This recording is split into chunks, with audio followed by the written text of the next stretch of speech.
Welcome. My name is Donna Kelly Williams, and I am the president of the Massachusetts Nurses Association. We developed this short video to share critical information about the ICU staffing law and its regulations. The Health Policy Commission, which developed these regulations, clearly said that staff nurses need to make up at least 50% of the hospital committee that's involved in developing an acuity tool. As a result, it is imperative that ICU nurses be actively involved in the selection and/or development of an acuity tool for their unit. This 5-minute video will provide you with the related information you need as an ICU nurse. The ICU law governs patient assignment limits for RNs in ICUs in acute care hospitals licensed by the Massachusetts Department of Public Health. The law is in effect now and has been in effect since September 28, 2014, and it applies to all acute care hospitals ICUs, both public and private, including NICUs, PICUs, CCUs, SICUs, MICUs, and burn units. At this time, the law applies only to patients who are occupying a bed in an ICU unless your contract language supersedes the law. The law requires that a staff nurse be assigned only one patient at a time. A staff nurse may be assigned 2 patients only if the staff nurses on the unit at the time agree that it is safe to do so. At no time should an ICU nurse be asked to care for more than 2 patients. This includes breaks and transport times off the unit. Nothing in the law prohibits the assignment of more than one staff nurse to an ICU patient. Any patient in an ICU is subject to this law, including patients who might be considered boarders.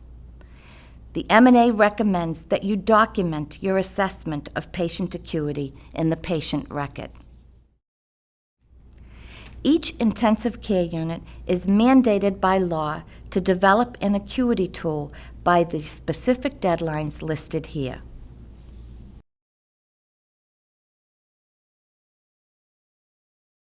The acuity tool is truly the cornerstone of this new law.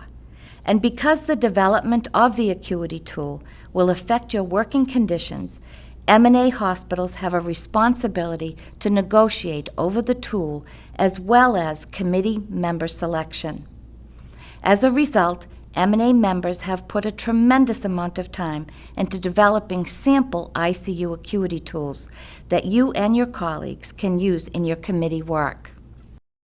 Because the law clearly states each acute care hospital shall develop or select an acuity tool for each ICU, 3 different acuity tool models are available for you to review, adapt, and use.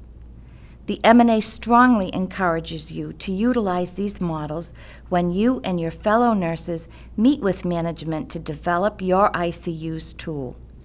Each model is specific to the patient population.